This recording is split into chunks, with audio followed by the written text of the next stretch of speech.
My roommate has been in the shower for more than 4 hours, so I got home at around 11 p.m. Late night at the office turned into an even later night at the bar. About 4 drinks deep at this point, and I'm tired, just about ready to fall asleep as I stumble through the doorway. I lay down on the couch and reach for my bag of joints and spark one up as I pull YouTube on my laptop. I'm in the middle of watching some luxury cruise tour, close passing out when I hear the front door open. I sit up and turn my head slightly, just enough to see my roommate coming in. He hangs his jacket in the closet and doesn't say anything and walks slowly to his room. Which is normal enough. I'd been living with him for about 3 months, long enough for me to pick up on most of his tendencies. The guy really doesn't talk unless spoken to, which was far from a problem for me. He also generally kept things clean on his end, never causing much in the way of problems. I really couldn't complain. So I go back to watching YouTube, and about 5 minutes later, I hear the shower in his room turning on. Once again, nothing strange. At this point, I'm watching bare-knuckle boxing highlights with my eyes half open, maybe 1 or 2 minutes away from passing out. I remembering waking up in darkness, my head hurting, my throat dry as hell. Sat up slowly, waiting for the grogginess to settle into something manageable. Once it did, I grabbed my phone, checked the time. Around 3:30 a.m. from what I remember. Was starving, and so I got up, began walking towards the fridge, and then I noticed it. Soft but ever-present noise in the background. It took me a few seconds to really recognize what it was. The shower. Suddenly the events of last night began replaying in my head. Drinking at the bar, Ubering home, laptop, couch. My roommate coming home. The shower turning on. Stood there for a while, trying to make sense of it. Maybe he went to bed and forgot to turn it off. I shook my head. There's no way that happened, I thought. Maybe he slipped and fell. Realizing the implications of this, I rushed towards his room but found his bathroom door locked. I began pounding on it. "Hey man, you all right?" No response. I considered kicking the door down, but decided to call 911 before I did that. I took my phone out, preparing to dial when I noticed that I had an unread text. One from my roommate. "Hey man. I couldn't sleep, so I went over to my girlfriend's place. Not sure when I'll be back. Sent 2 hours ago." I look at the bathroom door, then back down at my phone. Everything about this was wrong. First of all, my roommate barely texts me, and certainly never to tell me that he's going out. Second of all, I know for a fact that he's single and has been for a while. And third of all, who the fuck was in the shower then? Tried calling him, no answer. Sent him some texts, but no response.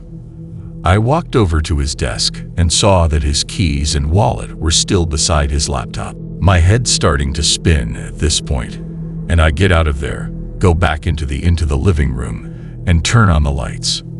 I'm pacing around in a circle, trying to follow the plot while also trying to ignore the shower. Noise that I never could have imagined being so dreadful in any context. Sometime later, I hear something vibrating on the kitchen counter. I move towards it and see that it's a phone, my roommate's phone. The panic begins setting in, and immediately I grab my keys and run out of the apartment. I make my way down the hall and take the stairs down to the lobby, but even that doesn't seem far enough away, and so I make my way over to the McDonald's across the street. I sit there for a while, considering calling the cops, but for some reason feeling too nervous to do so. But even though there's hardly anybody in there, the place begins to feel suffocating, and I decide to leave, walking back out onto the empty streets. Almost immediately I get this feeling that I'm being watched, and I feel my gaze drifting up and towards the apartment. Soon I'm looking at my balcony, and I see somebody standing there. Dark figure stood completely straight, stiff to the point where it nearly resembles a mannequin. But it isn't one. If I look closely, I can see it just slightly swaying. I froze in place, my mind hardly able to understand or accept what it was seeing. It's not my roommate. It's too tall. In fact, it's too tall to be anybody I know, its head nearly scraping the bottom of the balcony above. No matter how hard I tried, couldn't make out any of its details. The darkness and distance may have been enough to explain that away, but there was something about it that drove me towards a different conclusion.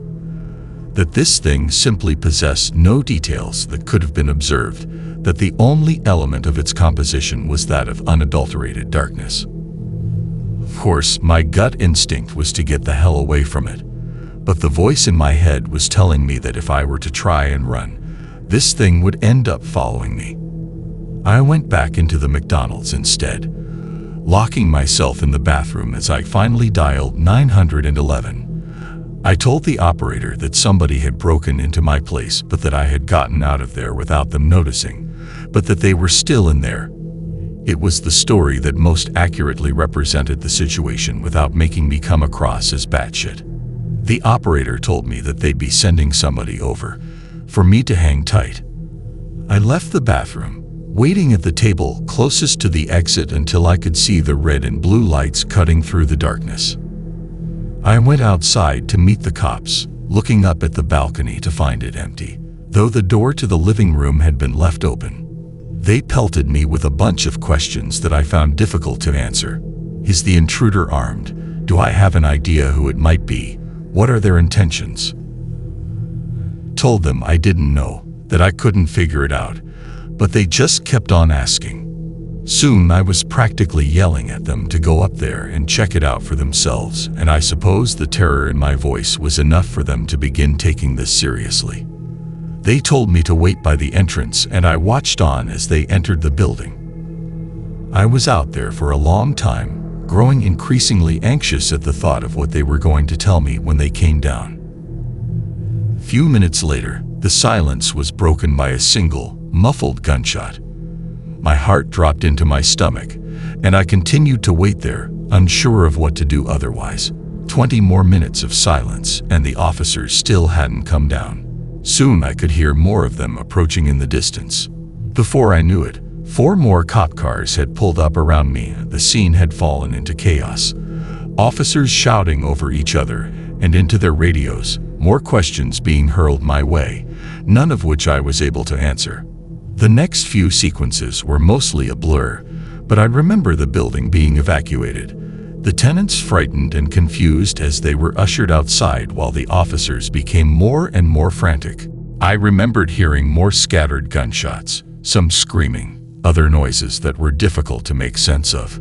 There were a few lapses in my memory after that, but I recall being pushed into the back of a police car.